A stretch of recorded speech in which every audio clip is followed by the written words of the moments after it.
तो lecture 3 part 3 में आपका बहुत स्वागत है।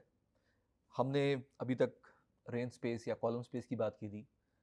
हमने देखा कि जो कॉलम स्पेस है मैट्रिक्स का, वो जब मैं किसी भी वेक्टर x को मल्टीप्लाई करता हूँ a के साथ, तो जो रिजल्टेंट वेक्टर आता है उससे जो स्पेस बनता है, जो सब स्पेस बनता है, वो उसे हम कॉलम स्पेस कहते हैं। और उसका डायमेंशन जो था वो हमने देखा कि उसका डायमेंशन जो था वो मैट्रिक्स के रैंक के बराबर है, या फिर दूसरी भाषा में अगर मैं कहूँ तो उस मैट्रिक्स में जितने भी कॉलम्स हैं उसमें लीनियर इंडिपेंडेंस जितने कॉलम्स हैं उसकी संख्या के बराबर है। अब हम और एक बहुत ही रोचक स्पेस की बात करेंगे जो कि फिर से मैट्रिक्स से ही जनरेट होता है और जिसका नाम है नल स्पेस। तो नल स्पेस, जैसा कि आप इस स्क्रीन में देख रहे हैं कि नल स्पेस क्या है। नल स्पेस एक ऐसा स्पेस है, नल स्पेस ऑफ ए एक ऐसा स्पेस है जिसे हम Na बोलेंगे, जो कि वो सारे x एकत्रित करता है, इकट्ठा करता है, कलेक्ट करता है, such that ax is equal to 0। Null space को हम मैं शुरुआत में बता देता हूं ताकि ये बाद में ना आए। हम इसको कर्नल स्पेस भी कहते हैं, ए का कर्नल स्पेस भी कहते हैं। तो नल स्पेस बड़ा ही इंटरेस्टिंग स्पेस है। नल स्पेस क्या करता है कि नल स्पेस बोलता है कि मुझे वो सारे x दे दो जिनको मैं मल्टीप्लाई करूं तो 0 वेक्टर आ जाए। यानी कि null space is the set of all the vectors which is the solution to ax is equal to 0। ये जो लीनियर इक्वेशन है ax is equal to 0, इस लीनियर इक्वेशन के जितने सॉल्यूशंस हैं, अगर मैं उनको एक जगह इकट्ठा कर दूं तो वो भी एक वेक्टर स्पेस बनाते हैं। और ये बिल्कुल ऑब्वियस नहीं है कि ऐसा कोई स्पेस बन भी सकता है क्या। तो हम इसी पे ही अभी गौर करेंगे और इसकी जो चर्चा है हम बिल्कुल उसी तरह से करेंगे जिस तरह से हमने कॉलम स्पेस की चर्चा करी थी, क्योंकि कॉलम स्पेस उन सब वेक्टर्स का स्पेस है जो कि ax इक्वल टू बी बनाते हैं, मतलब resultant vectors b, not x, है ना। नल स्पेस जो है वो x का स्पेस है। तो मैं फिर से वही उदाहरण लेता हूं जो हमने थोड़ी देर पहले देखा था कॉलम स्पेस का, जो मैट्रिक्स का मतलब 1 1 1 1 मैट्रिक्स जो है, ये बड़ा ही इंटरेस्टिंग मैट्रिक्स था 1 1 1 1। तो मैं इसी से स्टार्ट करता हूँ। और आ, तो नल स्पेस, और ये मेरा मैट्रिक्स है 1 1 1 1, और इसका रैंक 1 था, ये भी हमने देखा था। अब जब मैं इसको एक्स वाई से मल्टीप्लाई करता हूँ और मैं कहता हूँ कि भाई ये अगर 0 0 आना है, यानी कि मुझे वो सारे वेक्टर, ये सारे वेक्टर्स जी बता दीजिए जो कि एक्स वाई हैं, सच दैट मुझे 0 0 मिलते हैं, तो आप क्या कहेंगे? आप बोलेंगे ठीक है, चलिए हम इसको सॉल्व करते हैं। और हमें मिलता है एक्स प्लस वाई और एक्स प्लस वाई, और ये 0 0 के बराबर है। और इसका मतलब ये है कि वो सारे लाइंस, वो सारे इक्वेशंस जहां पे x is equal to minus y है, वो सारे पॉइंट्स वो मुझे 0 0 दे देंगे। और यहां तक नहीं आने के पहले हम और से और छोटे और आसान तरीके से देख सकते हैं कि मान लीजिए मैंने 1 1 1 1 बोला, और मैंने बोला कि बताइए कि मुझे वो एक्स वाई बताइए कि जो मुझे 0 0 देता है। तो बिना ये जाने कि x equal to minus y है, आप सबसे पहला सॉल्यूशन क्या कहेंगे? आप सबसे पहले सॉल्यूशन तो कहेंगे कि भाई एक्स वाई को मैं अगर 0 0 रख दूं तो मैट्रिक्स ए कोई भी हो, हमेशा मुझे आंसर में तो 0 0 ही मिलेगा। यानी कि 0 0 एक तरह से हमेशा नल स्पेस, ये जो ओरिजिन पॉइंट है, this origin point is always part of the null space. ये 0 0 हमेशा नल स्पेस का पार्ट होगा। तो हम इस सॉल्यूशन को हटाते हैं। और कौन सा सॉल्यूशन हो सकता है इसका? दूसरा सॉल्यूशन ये हो सकता है कि मैंने 1 1 1 1 लिखा और फिर मैंने यहाँ पे 1 माइनस 1 लिखा, और ये मुझे फिर से 0 0 दे देगा। तो दूसरा सॉल्यूशन जो कि ओरिजिन नहीं है, जो कि ट्रिवियल सॉल्यूशन नहीं है इस इक्वेशन का, वो है 1 माइनस 1। यानी 1 माइनस 1 भी नल स्पेस का पार्ट है। अब प्रश्न ये है कि क्या ये एक ही पॉइंट है 0 0 को छोड़कर जो नल स्पेस का पार्ट है, कि और भी पॉइंट्स हैं? तो अगर आप आ, इसमें ध्यान दें तो आपको समझ में आएगा कि 1 1 ही नहीं, 1 माइनस 1 ही नहीं, 2 माइनस 2, 3 माइनस 3, और तो और वो सारे पॉइंट्स जो कि अल्फा और माइनस अल्फा की तरह लिख सकते हैं, वो सारे पॉइंट्स ही अगर मैं इस मैट्रिक्स से मल्टीप्लाई करूंगा इन पॉइंट्स को, तो मुझे 0 0 मिल जाएगा। यानी कि एक पॉइंट नहीं है, ऐसे अनगिनत पॉइंट है, कम से कम इस मैट्रिक्स के संदर्भ में ऐसे अनगिनत पॉइंट हैं जिनको मैं जब इस मैट्रिक्स से मल्टीप्लाई करता हूं तो मुझे 0 0 मिल जाते हैं। और यहीं पे वो स्पेस की बात आती है कि भाई जो नल स्पेस है, नल स्पेस जो है वो सारे पॉइंट रख रहा है इस मैट्रिक्स ए का, जो कि अल्फा माइनस अल्फा की के फॉर्म में है, such that alpha is a real number.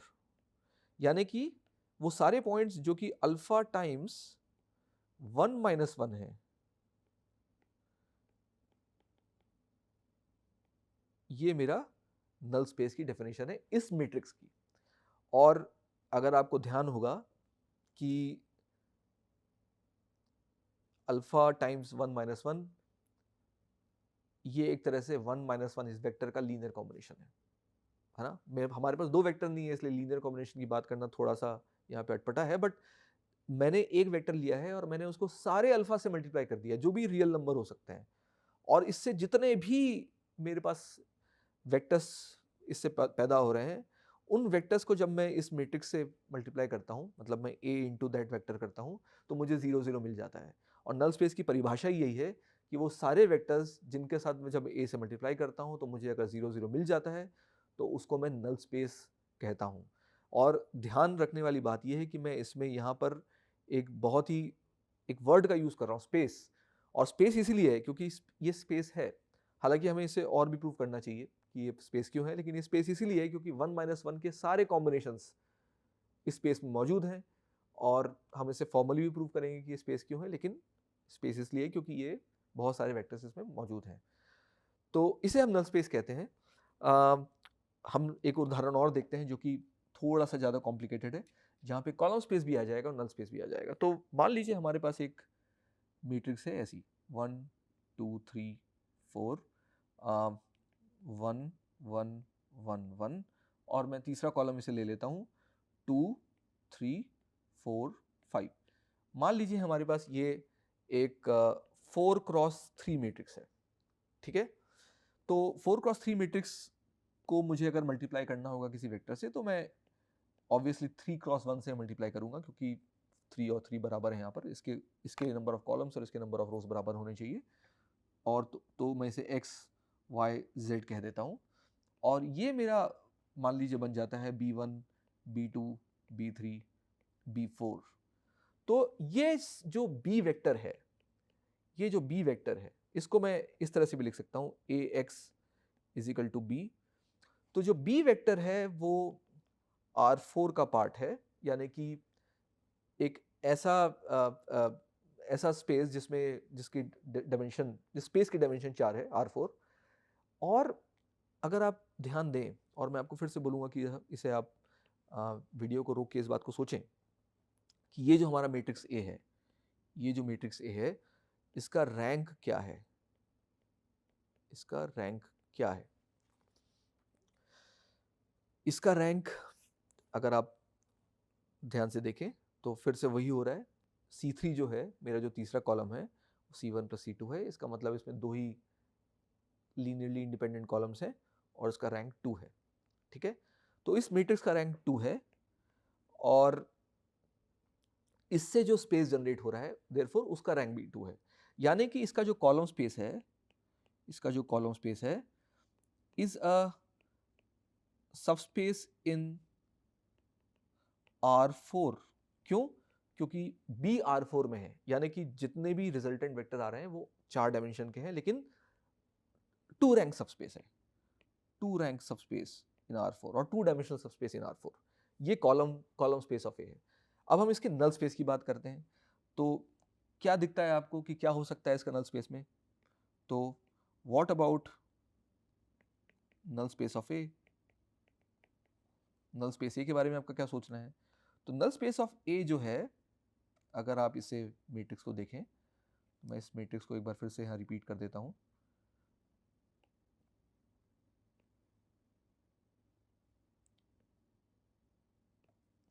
अगर आप इस मैट्रिक्स को देखें तो null space of A should contain all vectors x, ये मैं x कह देता हूँ, सच दैट मेरा जो b है वो 0 हो जाएगा। ये हमारी डेफिनेशन है, राइट।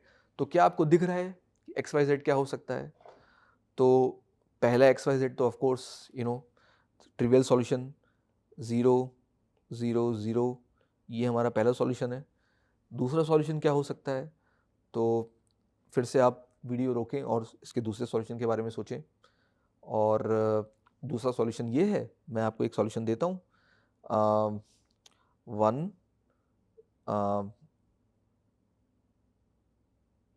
1 एंड -1, ये एक सॉल्यूशन है। तो अगर आप इस सॉल्यूशन को देखेंगे तो आपको देखिएगा कि अरे ये जब मैं इसको इससे मल्टीप्लाई करता हूँ, इस मैट्रिक्स से मल्टीप्लाई करता हूँ, तो मुझे 0 मिल जाता है, 1 1 और -1। तो ये एक सॉल्यूशन है। क्या और कोई सॉल्यूशन हो सकते हैं? बिल्कुल हो सकते हैं, 2 2 और -2। और जस्ट अब हमारे पिछले उदाहरण की तरह हमारे जितने भी सॉल्यूशन हैं वो एक्चुअली ऐसे दिख रहे हैं, alpha alpha and minus alpha. This is a general form of solution ax = 0, यानी अल्फा अल्फा माइनस अल्फा के जितने भी पॉइंट्स हैं वो सॉल्यूशन है ax = 0 के। और अगर मैं इन पॉइंट्स को ज्योमेट्रिकली दिखाना चाहूँ, नल स्पेस को ज्योमेट्रिकली दिखाना चाहूँ, तो कैसा दिखेगा ये? मैं आपको याद दिला दूँ कि हमने कॉलम स्पेस को ज्योमेट्रिकली दिखाया था और हमने बोला था कि भाई 4 डायमेंशनल या 3 डायमेंशनल, जो हमारा पुराना उदाहरण था उसमें 3 डायमेंशनल स्पेस में कॉलम स्पेस एक प्लेन था क्योंकि उसका डायमेंशन 2 था। वैसे ही यहाँ पे नल स्पेस जो है, null space is a subspace, और हम इसे अगले 5 मिनटों में प्रूव करने वाले हैं कि सबस्पेस क्यों है, लेकिन हमने पहले देख लिया है कि सबस्पेस है। Null space is a subspace of R3। क्यों? क्योंकि जो हमारे पॉइंट्स हैं एक्स वाई जेड वो सब R3 में हैं, लेकिन वो सारे पॉइंट नल स्पेस का हिस्सा नहीं बन रहे हैं R3 के, कुछ ही पॉइंट्स बन रहे हैं। और जो कुछ पॉइंट्स हैं उनका जो फॉर्म है वो कुछ इस तरह से अल्फा अल्फा माइनस अल्फा है। तो null space is a subspace of R3, जो कि अगर आप ध्यान दें तो एक तरह से एक लाइन बना रही है, जो कि मतलब 1 1 और -1 से गुजर रही है। एक लाइन जो यहाँ से गुजर रही है, वो सारी जो पॉइंट्स हैं उस लाइन के, माफ़ कीजिएगा, सारी लाइन नहीं, सारे पॉइंट्स उस लाइन में अल्फा अल्फा माइनस अल्फा के फॉर्म में है। और वो सारे जो पॉइंट्स हैं उस लाइन में, जब मैं उन पॉइंट्स को कोई भी एक पॉइंट लेता हूँ और ए से मल्टीप्लाई करता हूँ तो मुझे 0 मिल जाता है। यानी कि null space is not just one point, there are infinite points in these lines, in this line. Okay, तो ये उसका ज्योमेट्रिक मीनिंग है। तो null space is a subspace of R3 यहां पर, और column space was a subspace of R4। ठीक है, ये ध्यान में रखने वाली बात है। कॉलम स्पेस R4 का स्पेस है और नल स्पेस R3 का स्पेस है इस वाले उदाहरण के लिए। ठीक है, अब हम थोड़ा ऑफिशियली प्रूव कर देते हैं कि नल स्पेस एक सबस्पेस है, वरना अभी तक मैथमेटिकली हमने इसे प्रूव नहीं किया है, और ये बिल्कुल 2 लाइन का प्रूफ है, 2 या 3 लाइन का प्रूफ है। तो नल स्पेस क्यों एक सबस्पेस है, तो हम फिर से, मैं आपको पुराने लेक्चर्स की याद दिला दूं कि हमने बात की थी कि किसी भी सबस्पेस को प्रूव करने के लिए हमें क्लब मेंबरशिप क्राइटेरिया अपनाना है। हमें चेक करना है कि वो उसके जो सदस्य हैं वो उस क्लब का हिस्सा हैं क्या। तो हम इसमें फिर से वही देख लेते हैं। मान लीजिए हमने नल स्पेस से 2 सदस्य निकाले, हम इन सदस्य को x1 x2 कहते हैं, और हमें देखना है कि alpha x1 plus beta x2 भी उस नल स्पेस का हिस्सा है क्या। हमें चेक करना है, यही हमें चेक करना है। Alpha x1 plus beta x2 क्यों? क्योंकि यही x1 और x2 का लीनियर कॉम्बिनेशन है। तो हम चेक करते हैं, हम अल्फा x1 और बीटा x2 को जब a से मल्टीप्लाई करेंगे तो a times alpha x1 plus a times beta x2 आ जाएगा, जो कि alpha times ax1 plus beta times ax2 हो जाएगा। पर ax1 0 था क्योंकि x1 नल स्पेस का सदस्य, इस स्पेस का सदस्य है, इस क्लब का सदस्य है, मेंबर है, और ax2 भी 0 है। यानी alpha times ax1 plus beta times ax2 times a भी 0 है। यानी कि ये बात सच है, और चूंकि ये बात सच है इसलिए alpha x1 plus beta x2 null space का हिस्सा है। इसका मतलब ये है कि नल स्पेस जो है वो एक वेक्टर स्पेस है। तो इस तरह हमने बहुत ही आसानी से प्रूव कर दिया कि नल स्पेस एक वेक्टर स्पेस है। और नल स्पेस जो है वो उन सारे वेक्टर्स का समूह है, उन सारे वेक्टर्स का ग्रुप है जो कि Ax इज इक्वल टू 0 देता है। ठीक है, तो नल स्पेस हमेशा x में ऑपरेट होता है, जो मल्टीप्लाई कर रहे हैं वहाँ पे नल स्पेस की बात आती है, और जो रिजल्टेंट होता है उसमें कॉलम स्पेस आता है, क्योंकि कॉलम स्पेस Ax ए के कॉलम का लीनियर कॉम्बिनेशन कॉलम स्पेस बनाता है। नल स्पेस लीनियर कॉम्बिनेशंस नहीं बनाता है। नल स्पेस उन कोफिशिएंट्स का स्पेस है जिनको लीनियर कंबाइन करके 0 मिल रहा है। तो ये बहुत ही सटल सी चीज़ है जो आपको याद रखनी है। तो ये हमारा नल स्पेस की परिभाषा हो गई है। और मैं आज के लेक्चर को ख़त्म करने के पहले जो आखिरी बात बोलना चाहूँगा वो ये है कि एक रैंक नलिटी थ्योरम की मैं बात करना चाहूँगा। और आपने अगर ध्यान दिया होगा, हमने इन सारे उदाहरण में जो हमने कम से कम 3 उदाहरण देखे हैं, तो मैं इस उदाहरण की बात करता हूँ।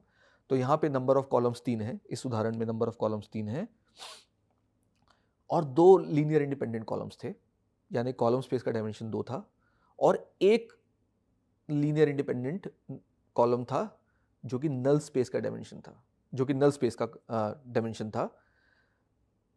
यानी कि ये हमने प्रूव नहीं किया है, पर मैं चाहता हूँ कि आप इस घर जाएं और इस बारे में सोचें कि जितनी टोटल कॉलम्स हैं हमारे मैट्रिक्स में, टोटल नंबर ऑफ कॉलम्स, अगर मैं नल स्पेस के डायमेंशन को और कॉलम स्पेस के डायमेंशन को जोड़ दूंगा तो मुझे टोटल नंबर ऑफ कॉलम्स मिल जाएंगे। हम इन दो मैं अभी हमने इसे प्रूव नहीं किया है, लेकिन इसे रैंक नलिटी थ्योरम कहते हैं। ये बहुत ही इंपॉर्टेंट थ्योरम है। ये इसे fundamental theorem of linear algebra भी कहते हैं, रैंक नलिटी थ्योरम, कि number of columns, number of linearly independent columns plus the null's dimension of the null space is the total number of columns in the matrix. ध्यान रखने वाली बात यह है कि सारे कॉलम्स लीनियरली इंडिपेंडेंट नहीं होंगे, तो जितने नहीं होंगे वो हमारे नल स्पेस का हिस्सा बनेंगे। अगर सारे के सारे कॉलम्स लीनियरली इंडिपेंडेंट हैं तो नल स्पेस में कोई एलिमेंट नहीं होगा शून्य को छोड़कर, 0 को छोड़कर।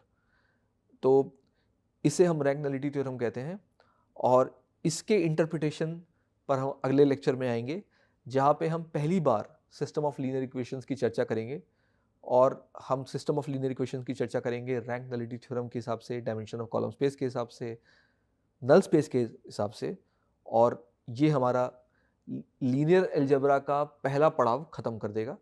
दूसरे पड़ाव में हम इन्हीं कॉलम स्पेस की बात करेंगे, लेकिन नई तरीके से, जिसे हम आइगन वैल्यू डिकम्पोजिशन कहते हैं, सिंगुलर वैल्यू डिकम्पोजिशन कहते हैं। और हमारा मशीन लर्निंग की जो यात्रा है अगले लेक्चर के बाद से चालू हो जाएगी।